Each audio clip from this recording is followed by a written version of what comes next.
14,000 అయితే కదా నేను ఒక రోజు నేను దర్ఖాస్తు చేశాను.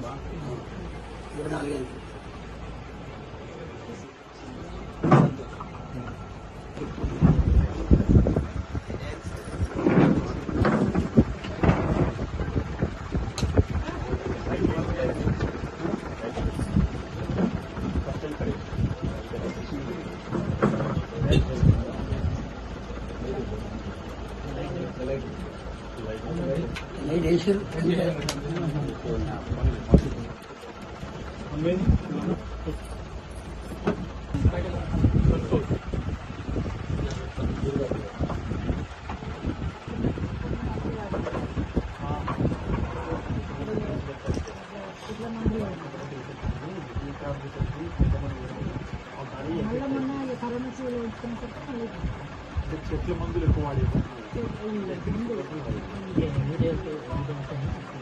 ఎన్ని డయాలసిస్ జరగవచ్చు. కిడ్నీ మార్చాలని చెప్పాను. ఎప్పుడు ఇప్పుడు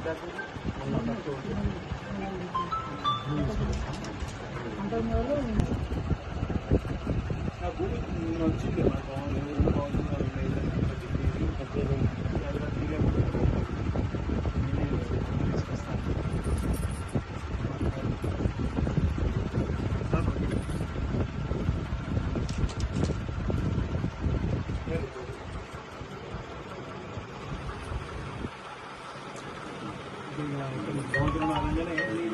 హైదరాబాద్ ఉమ్మన్నా మళ్ళీ నేనే పోతున్నా కదా. నాకు నేనే పోతున్నా. నువ్వు ముందుకు వచ్చినాడు కదా కిడ్నీ ఇస్తా. ఏం ఆధారపడకు. డాక్టర్ కూడా మీరు పోయేటప్పుడు చెప్పారు కాబట్టి మీకు 6 లక్షల రూపాయలు శాంక్షన్ చేయించున్నాను. రేవంత్ రెడ్డి గారితో మాట్లాడినా 6 లక్షలు మీకు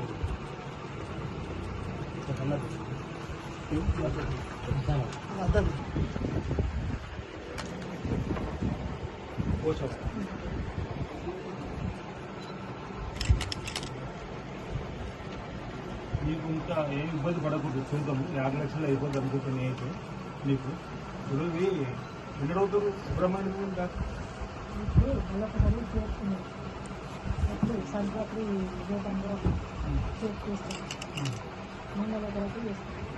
ఆపరేషన్ ఇవి మీకు 6 నెలల దాకా పనిచేస్తాయి. ఈ లోపల చేసుకోవాలి. ఉదాహరణ చెప్తాను. మీకు ఏం బాధలేదు. 2 లక్షల రూపాయల వరకు ట్రీట్మెంట్ రూపాయి తక్కువ అవసరం లేదు. మీరు రాక మళ్ళీ ఏమైనా కావాలని చెప్పి ఒక అడుగు చూసి ప్రయత్నిస్తున్నాను. అంతే. అంటే నాకు విషయం వరకు ఇందులోనే అయిపోతే నేను అనుకుంటున్నా. పెద్దసారి చెప్తా. మీరు పేదవాళ్ళకి చూసిన మేము చూసినామా ఇది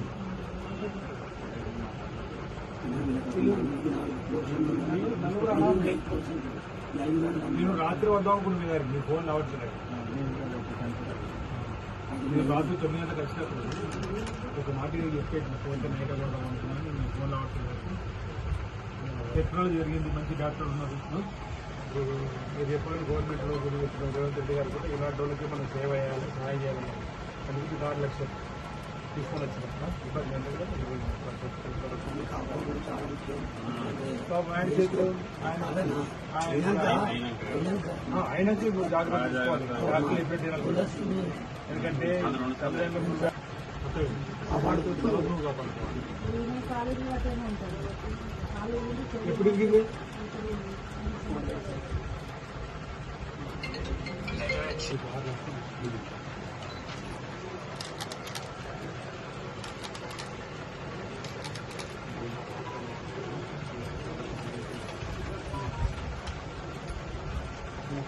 జిల్లాకు ఇంట్లో పెట్టుకోవచ్చు. మన జిల్లాకు ఫోన్ కొట్టవచ్చు. ఇళ్ళ 3 లక్షలు ఇళ్ళ 3 అన్నాము ఇద్దరు కదా. 6 లక్షలు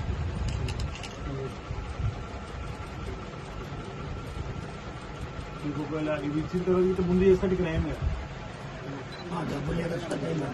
అయితే సార్ లీవ్లో ఉన్నాక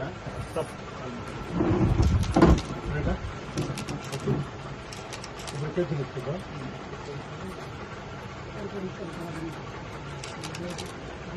2 days కోసం ఇట్లా చెప్పి ఇబ్బంది ఆపరేషన్ అయితే ఆ ఇబ్బంది పోతుంది. ధైర్యం ఉండవు ఆపరేషన్కు ఏంటి ఆలోచన వచ్చింది కదా మరి నీకు నాగరాలు ఆలోచన ఎట్లా వచ్చింది లోకల్లో ఉంటారు లోకల్లో ఉంటారు మీరు ఓటు చూస్తే నేను బీజేపీ ఏదైనా కానీ అన్న నీకు సపోర్ట్ చేస్తాను చెప్పి నేను మాట్లాడుతున్నాను. మనకి ఈ సంఘంలో కూడా బాగానే కష్టపడ్డారు. నాకు నేను గుర్తుపట్టలేదు నాకు చెల్లి ఇచ్చేది చూసింది ఏంటంటే ఇక్కడ ఇంటికి సంబంధించిన ఇబ్బంది అంటే ఎవరంటే ఏమంటే టౌన్ గవర్నర్ మరో క్షణమే అదే మరో క్షణం రాపించింది సీఎం మీటింగ్ కోసం నేను రమ్మంటే వచ్చి ఇది మంచి పని చేసిన నేను హైదరాబాద్ తయారవుతున్నా ఒక గంటలో పోతా ఇక నేనే పోతుంది నేనే ప్లేస్ నేనే పనులు ఏంటి ఎలాంటి పేదవాళ్ళ సేవ ఏంటి సంఘం చుట్టూ అంటే ధైర్యం ఉండు అప్పుడు నాకు ఫోన్ చేసి పోయేటప్పుడు హాస్పిటల్